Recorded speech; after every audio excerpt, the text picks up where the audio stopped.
Salut à tous.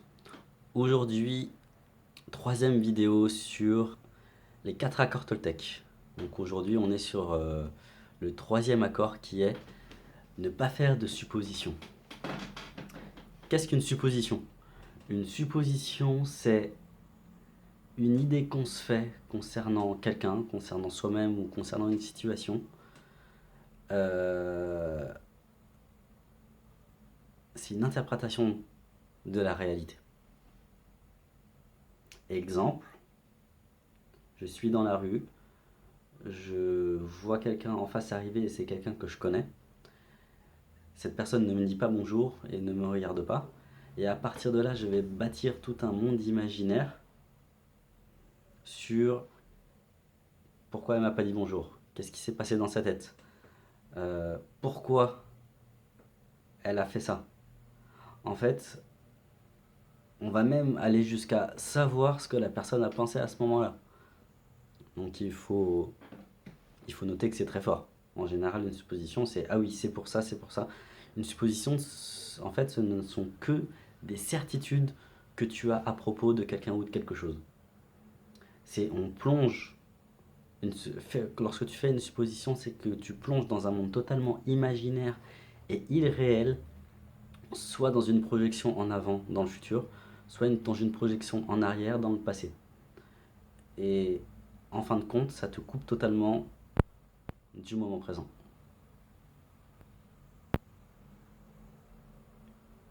Et en général, c'est jamais très agréable. On se torture soi-même en imaginant une bulle de réalité illusoire qu'on construit patiemment, pensée après pensée, brique de pensée après brique de pensée, pour quoi, en fin de compte? Pour te faire souffrir. C'est génial, hein. Et en fait, on déclare totalement savoir ce qui se passe, alors qu'on ne sait rien du tout. On suppose que la personne a la même pensée que soi, pense de la même manière que nous, a la même vision du monde que nous, vit de la même manière que nous. Donc tout ce qui sort de cette normalité, entre guillemets, n'est pas normal. Et ça nous fait souffrir. Et l'autre truc aussi, c'est qu'on suppose sur soi-même. On suppose sur les autres, mais on suppose aussi à propos de soi. Donc c'est du genre, bah, je ne pense pas capable de faire ça. Je me suis jamais vu faire ce métier. Lui dire ça, non, pas possible. J'y arriverai jamais. Et donc c'est vraiment une bulle de réalité qu'on se crée. Impossible de sortir. On s'emmure soi-même avec des pensées, avec des suppositions, avec des certitudes qui nous maintiennent coupés de soi-même, qui nous maintiennent coupés du moment présent.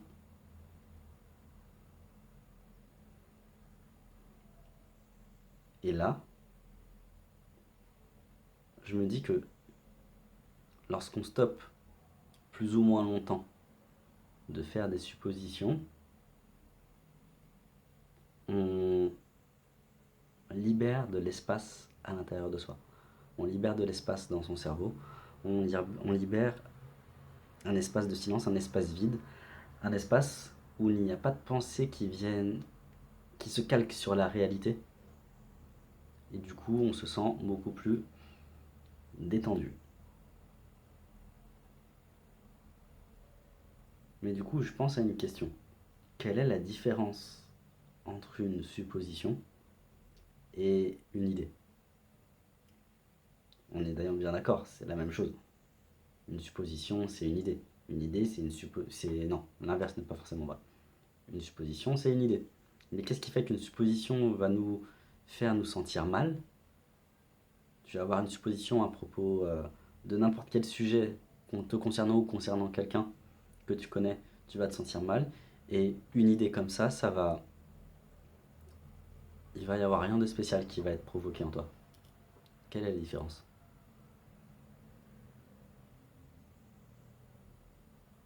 En fait, la différence entre une idée et une supposition, c'est que la supposition, tu lui donnes du crédit.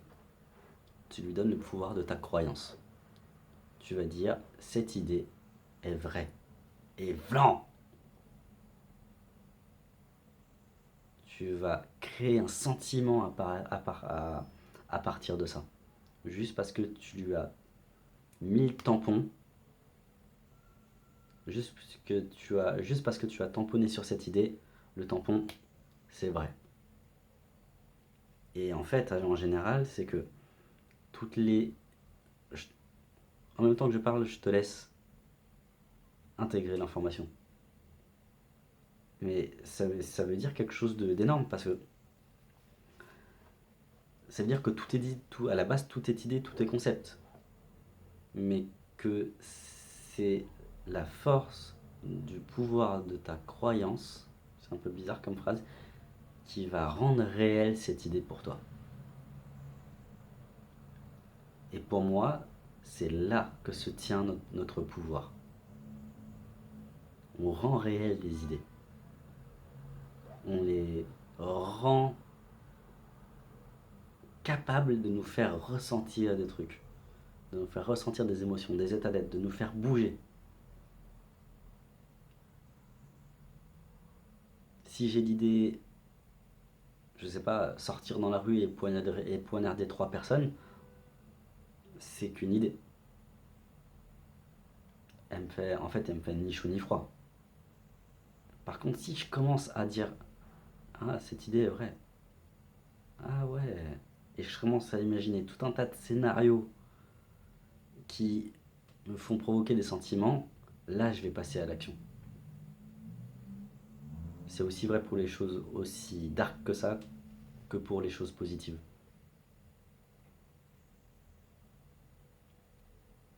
Et ce que je veux dire, en fait, c'est que, pour en revenir aux suppositions, c'est qu'en général, les suppositions, on y tient. Tu tiens à tes suppositions. Je tiens aux suppositions que je me fais me concernant les autres.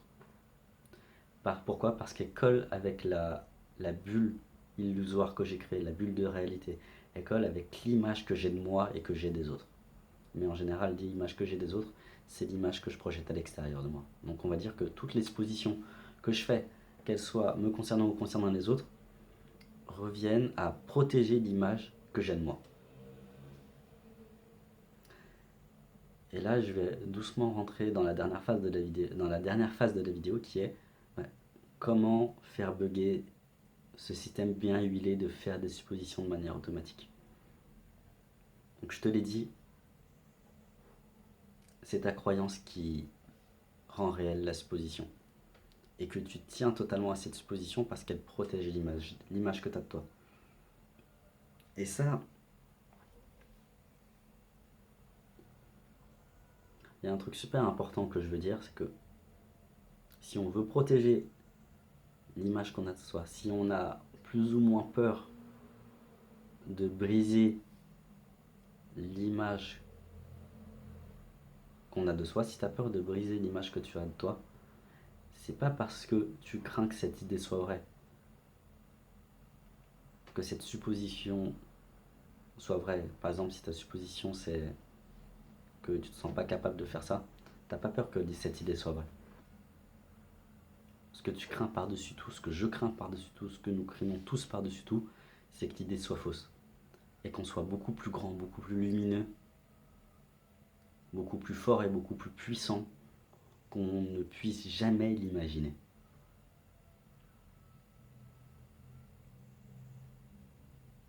Et c'est un truc génial à se rendre compte. On craint pas notre part d'ombre. On craint qu'on soit totalement lumineux par excellence, par essence, par nature. On est la lumière incarnée et ça nous fait flipper au point de nous faire créer un monde imaginaire où on est totalement impuissant.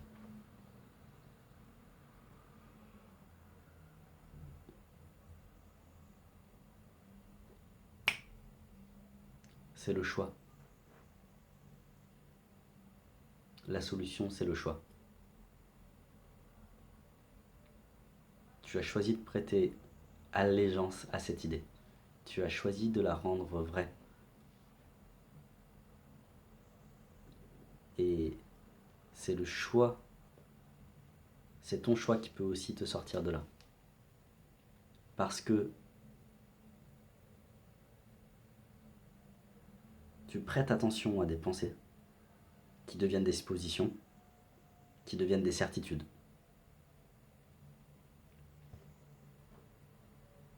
Et tu peux renverser la vapeur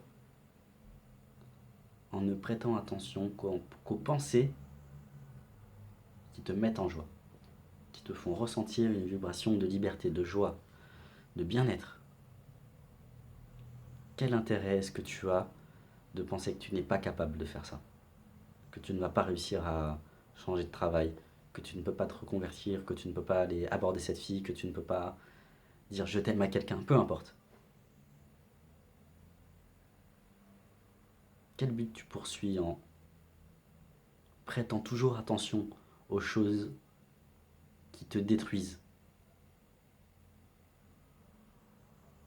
Mis à part rester victime de ton monde, rester coupé de ta puissance, de ce que tu es.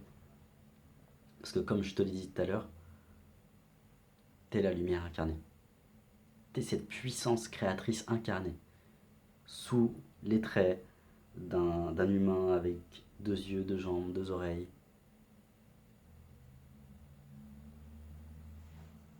T'es pas un petit humain séparé du reste de l'univers et de la puissance créatrice qui se connecte de temps en temps à elle.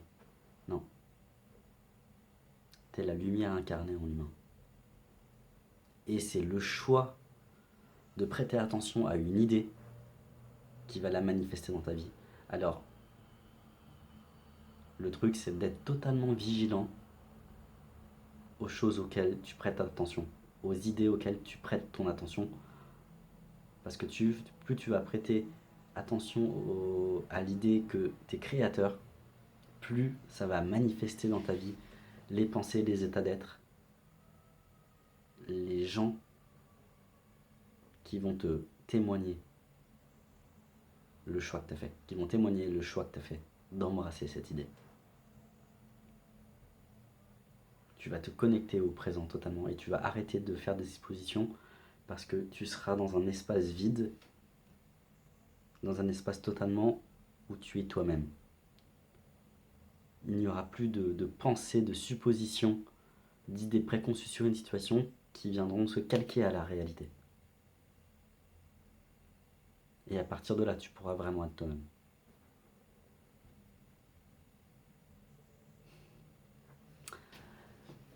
Voilà, c'est terminé pour ce 3e accord Toltec. Merci à tous d'avoir regardé la vidéo.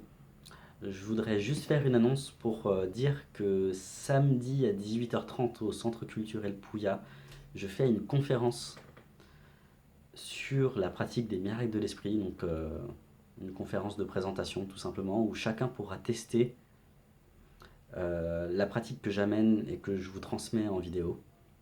Donc à savoir, comprendre le système de l'ego, laisser un espace vide en soi, et en gros retirer le voile de l'identité et de l'ego pour voir ce qu'il y a derrière, pour toucher du doigt notre vraie nature.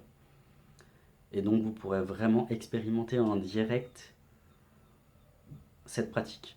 Donc ça durera de 18h30 à 19h30 au Centre culturel Pouya, au métro République. L'entrée est à 10 € et vous pourrez vraiment tester et expérimenter pour voir ce que ça fait d'être créateur en puissance. De toute façon, je mettrai tous les liens, je mettrai le lien en bas de cette vidéo là. Donc passez un très bon week-end et salut.